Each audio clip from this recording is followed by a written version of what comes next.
إن الحمد لله نحمده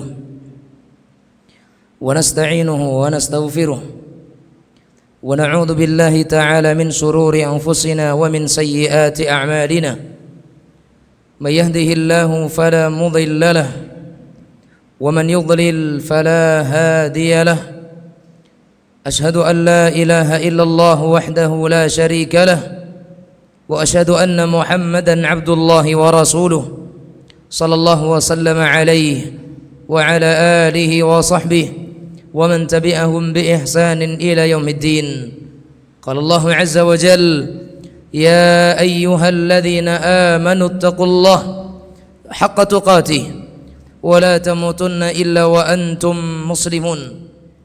يا أيها الناس اتقوا ربكم الذي خلقكم من نفس واحدة وخلق منها زوجها وبث منهما رجالا كثيرا ونساء واتقوا الله الذي تساءلون به والأرحم إن الله كان عليكم رقيبا فإن أحسن الكلام كلام الله وخير الهدي هدي محمد صلى الله عليه وسلم وشر الأمور محدثاتها فكل محدثة بدعة وكل بدعة ضلالة وكل ضلالة في النار.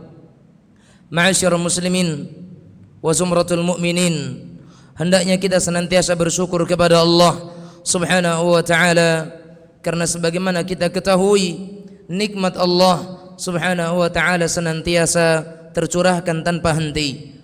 Kemudian salawat dan salam kita berikan kepada Nabi kita tercinta, Nabi kita yang mulia Muhammad sallallahu alaihi wa ala alihi wa sahbihi wa sallam, sang kekasih hati.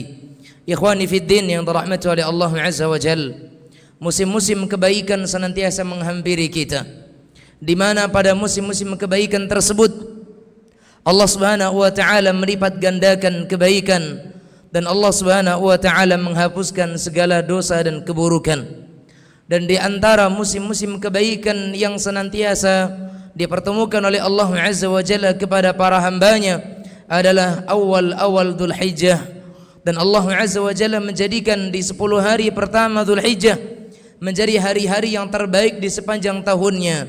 Allah Azza wa Jalla isyaratkan di dalam sebuah firman-Nya, walayalin 'ashr, dan demi malam yang 10. Dan para ulama mufassirun mereka sebutkan hari-hari yang 10 di sini adalah 10 hari pertama bulan Dzulhijjah. Ma'asyiral muslimin, sidang jamaah salat Jumat rahimanillahu wa iyyakum, 10 hari pertama Dzulhijjah tidak lama lagi akan menemui kita. Dan Nabi kita sallallahu alaihi wasallam menyatakan, ma min ayyamin al-'amalu salihu fihinna ahabbu ila Allah min hadhil ayyamil 'ashr. Nabi sallallahu alaihi wasallam sebutkan, tidak ada hari-hari dunia di sepanjang tahunnya yang al-amal salih, yang dimana amal salih lebih dicintai oleh Allah Subhanahu wa ta'ala, yang dilakukan oleh seorang hamba selain daripada ketika amal saleh itu dilakukan di hari-hari 10 ini. Para sahabat radhiyallahu anhum mereka bertanya kepada Rasulullah sallallahu alaihi wasallam, walal jihad fi sabilillah ya Rasulullah, bagaimana dengan jihad di jalan Allah Subhanahu wa ta'ala? Maka Rasul menjawab, walal jihad fi sabilillah, tidak pula dengan berjihad di jalan Allah Subhanahu wa ta'ala pun tidak akan mengalahkan amal saleh yang dikerjakan di 10 hari pertama Dzulhijjah ini. Illa rajulun kharaja bi ahlihi wa malihi, kharaja bi malihi wa nafsihi, kecuali seseorang yang mereka keluar di medan perang membawa jiwa dan hartanya, dan mereka tidak kembali dengan satupun dari keduanya. Artinya yang akan mengalahkan pahala amal saleh yang dikerjakan di sepanjang 10 hari pertama Dzulhijjah hanyalah seseorang keluar di medan jihad dengan harta dan jiwanya, dan kemudian tidak satupun kembali darinya dari dua perkara tersebut. Bermakna mereka gugur di medan perang. Ma'asyiral muslimin, sidang jemaah salat Jumat yang dirahmati oleh Allah Azza wa Jalla, hadis ini menunjukkan kepada kita bahwa semua amal saleh yang dikerjakan oleh seorang muslim, seorang mukmin di awal-awal Dzulhijjah, tidak ada satupun amalan yang bisa mengalahkan, imma itu perkara yang mereka lakukan dengan mereka di masjid-masjid kaum muslimin atau di rumah mereka atau dengan bersedekah ataupun dengan hal-hal yang lainnya, ketika itu mereka lakukan di selainnya, maka tidak akan ada yang bisa mengalahkannya. Bahkan jihad di jalan Allah Subhanahu wa ta'ala, seseorang keluar ke medan perang, mereka membunuh kaum musyrikin, mereka menumpahkan darah-darah musuh-musuh Allah Subhanahu wa ta'ala, pun tidak akan bisa mengalahkan kecuali mereka yang berperang di jalan Allah, dan jiwa mereka pun menjadi jiwa yang gugur di medan perang tersebut.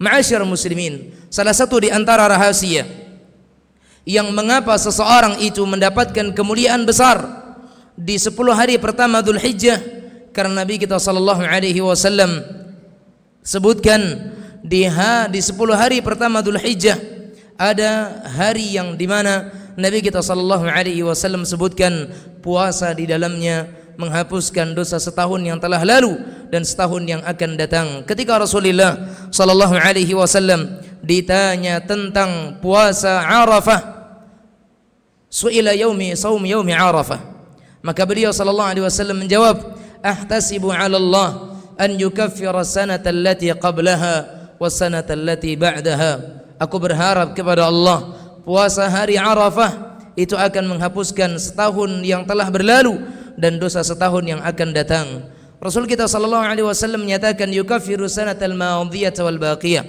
Puasa hari Arafah akan menghapuskan dosa-dosa yang telah lalu dan yang akan datang di setiap tahunnya. Dan kemudian hari Arafah, kata Rasulullah sallallahu alaihi wasallam, beliau menyatakan afdhalul ayyam yaum Arafah. Sebaik-baik hari adalah hari Arafah.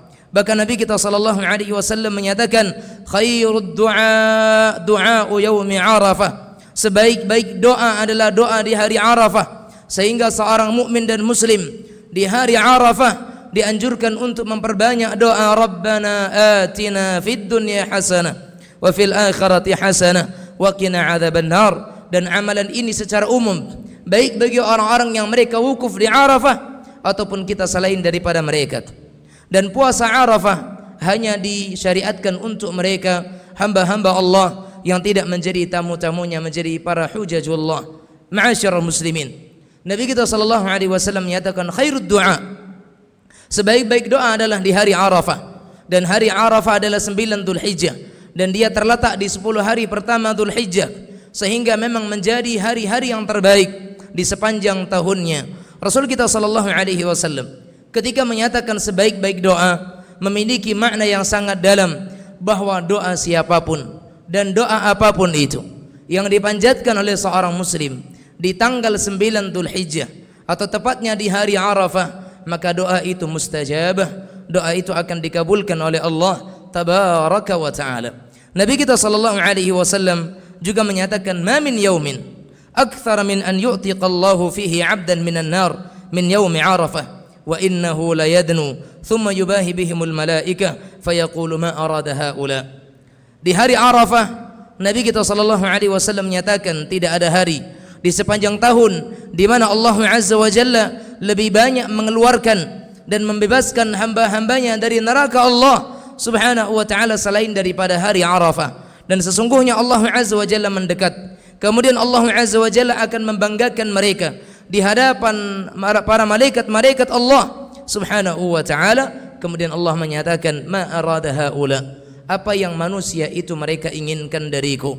Ma'asyiral muslimin, Ibnu Hibban rahimahullah meriwayatkan sebuah hadis dalam sahihnya dari Jabir ibn Abdullah bahwasanya Rasulullah sallallahu alaihi wasallam menyatakan ma min yaumin afdalu indallah min yaumi Arafah yanzilu ila sama'i dunya fayubahi bi ahli al-ardi ahli as-sama' fayaqulu unzuru ila ibadi sughtan ubra hajina ja'u min kulli fajjin 'amiq yarjuna rahmati wa lam yaraw 'adhabi wa lam yara akthara 'atiqan min an-nari yaum Arafah min yaumi Arafah.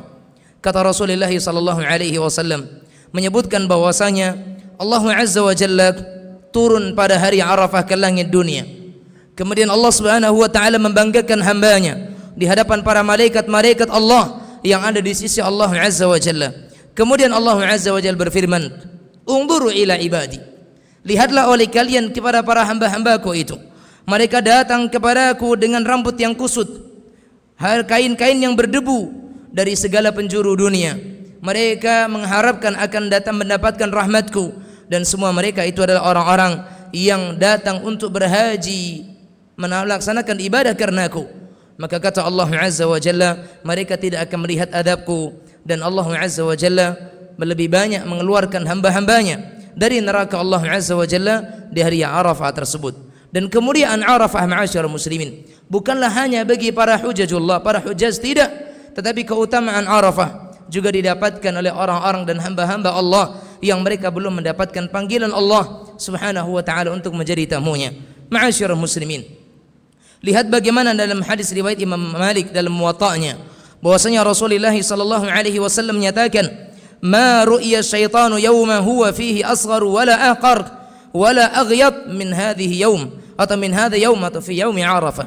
Tidaklah syaitan itu, kata Rasulullah sallallahu alaihi wasallam, tidaklah syaitan terlihat lebih kecil, lebih hina, lebih rendah selain daripada terlihatnya syaitan pada hari Arafah. Ini kata Rasulullah sallallahu alaihi wasallam, dan itu dikarenakan Allah Azza wa Jalla turun dan ampunan Allah Azza wa Jalla diberikan kepada para hambanya terhadap dosa-dosa orang-orang yang mereka melakukan dosa di hari tersebut. Allah Subhanahu wa taala ampuni, sehingga syaitan mereka mengkerdil, syaitan mereka mengempis, dan syaitan mereka mengecil karena besarnya ampunan Allah Subhanahu wa taala. Karena tidak ada sesuatu yang membuat syaitan itu kerdil kecuali dengan sebab besarnya ampunan Allah Subhanahu wa taala kepada hambanya. Khairud du'a'i du'a'u yaumi Arafah, ma qultu wa khairu ma qultu ana wan nabiyyuna min qabli, la ilaha illallah wahdahu la syarika lah, lahul mulku wa lahul hamdu wa huwa ala kulli syai'in qadir. Kata Rasulullah,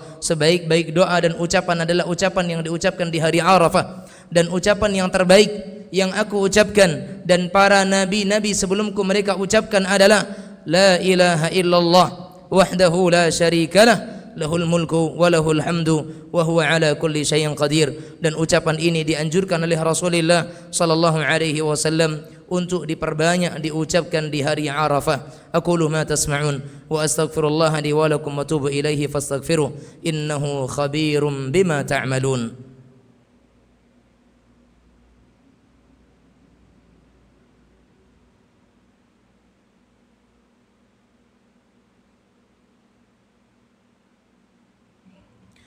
Alhamdulillahi ala ihsanih wa syukru lahu ala taufiqihi wa amtinanihi.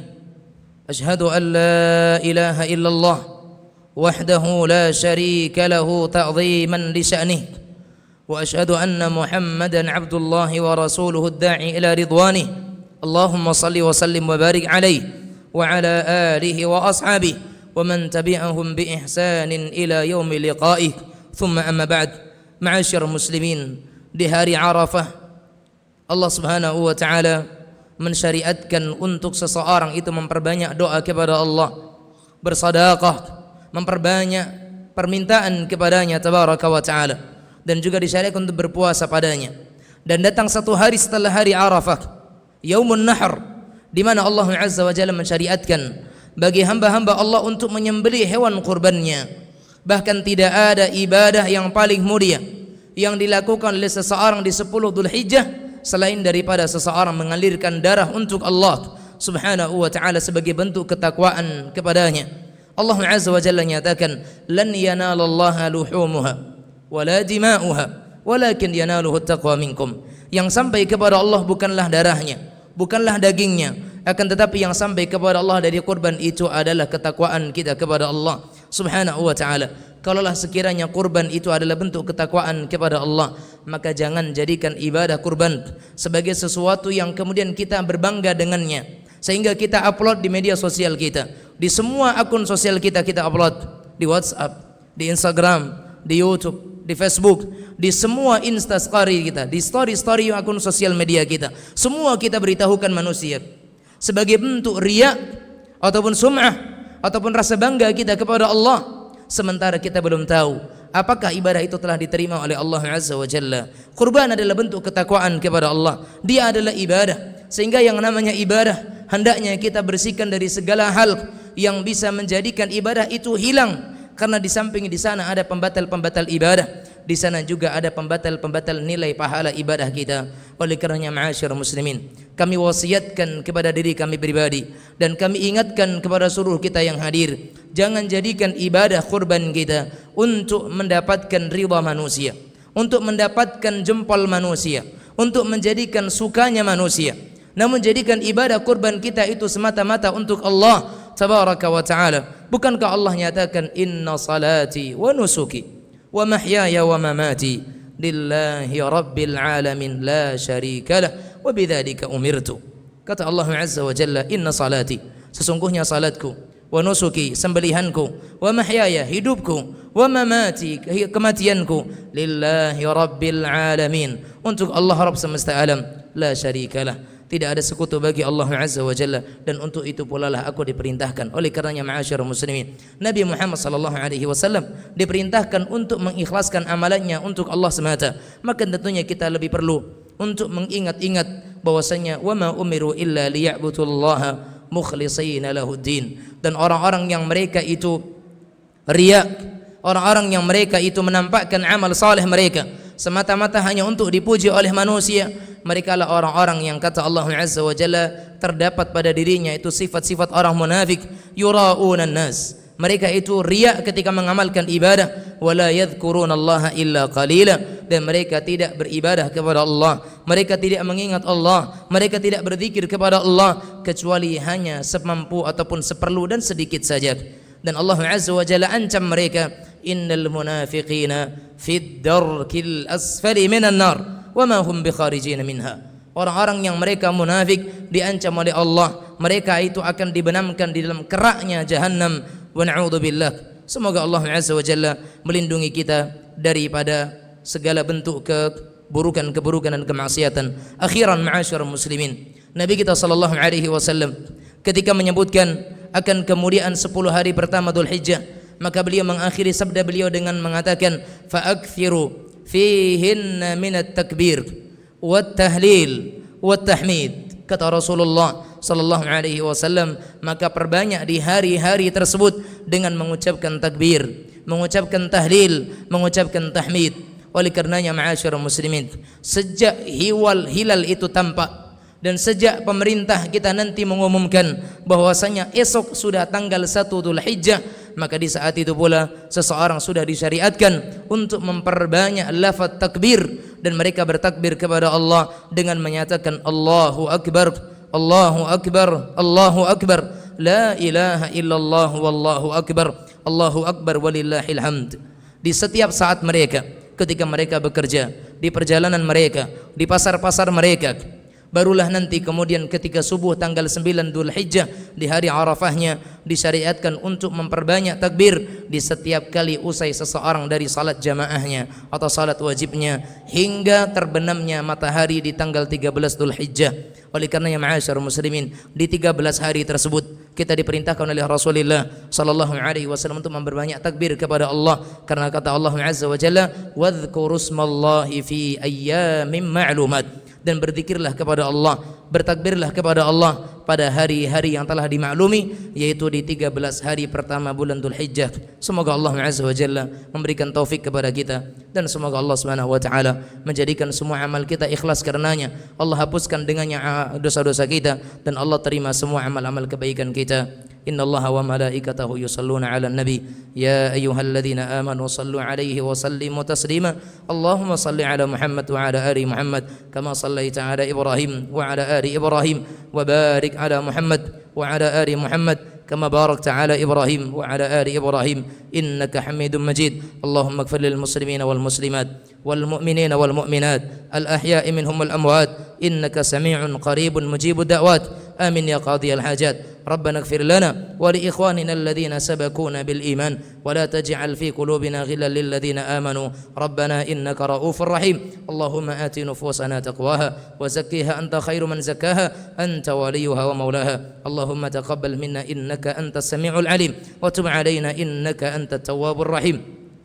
اللهم وفق إمامنا لما تحب وترضاه وخذ بناصيته بالبر والتقوى اللهم وفقه لهداك واجعل عمله في رضاك اللهم هيئ له البطانة الصالحة التي تدله على الخير ربنا آتنا في الدنيا حسنة وفي الآخرة حسنة وقنا عذاب النار عباد الله إن الله يأمر بالعدل والإحسان وإيتاء ذي القربى وينهى عن الفحشاء والمنكر والبغي يعظكم لعلكم تذكرون ولذكر الله أكبر وقوموا إلى صلاتكم